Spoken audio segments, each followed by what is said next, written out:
Hey folks, today I'm going to go through my top 5 strategies for your first game of Dwellings of Eldervale. Now usually I only make these kinds of videos for games that I have taught, but I'm trying something new. See, over on Rado's channel, I have posted a run through and final thoughts of this game, so if you're interested in the basic gameplay, you should go and check that out.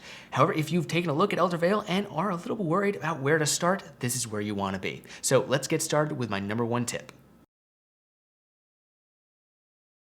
Okay, yeah, this probably sounds pretty obvious. I mean, it is the name of the game, but what I noticed in my first few games was how easy it was to forget to do this. I mean, you got a lot of things in your mind, and you're trying to figure out what a good spot is going to be to dwell in. You got to make sure you have the right resources. You got to protect yourself from attacks, and in the meantime, you want to keep up your efficiency. And on top of that, you have to lose one of your workers in order to place a dwelling, and that might seem like a steep price to pay. But here's the thing. Dwellings are one of, if not the most efficient point generators in the game. You don't want to spread yourself too thin, but the game can be over a lot sooner than you might expect. So from the very beginning, you need to be looking for opportunities to place your dwellings.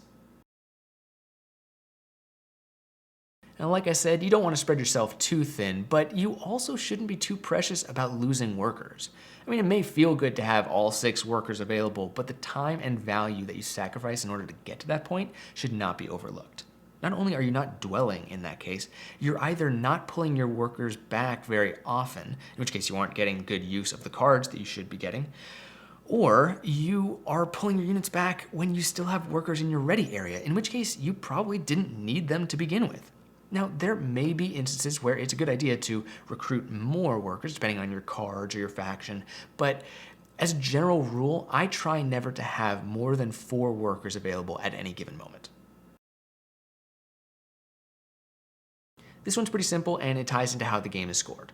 If you have 3 dwellings or cards that match the same element, and you are maxed out in that element, they're going to be worth a lot of points. If those cards or dwellings are spread out amongst different elements, and maybe you've maxed out one of them, but the others, you're not quite as high, it's going to be worth less.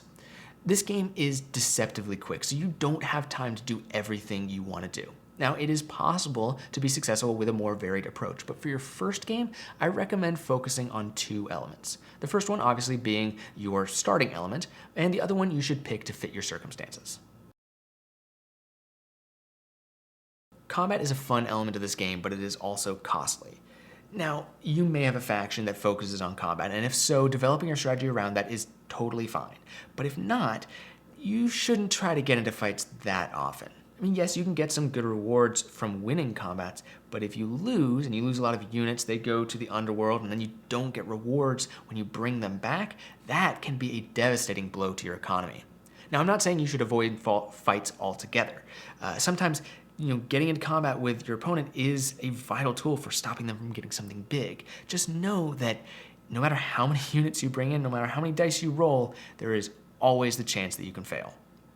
And if you're particularly math-minded, I'm going to put a BGG link in the description that goes over the various probabilities of victory based on how many dice both sides bring into the fight.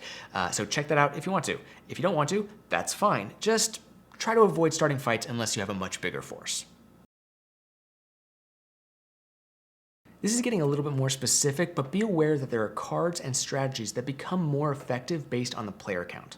And the biggest example of this is walls. These are cards that give you resources every time one of your opponents moves up a specific elemental track. And while these are not bad in a 2-player game, they are much better in a 4 or 5-player game. If you get a couple of these in a 5-player game, you may never have to worry about resources again.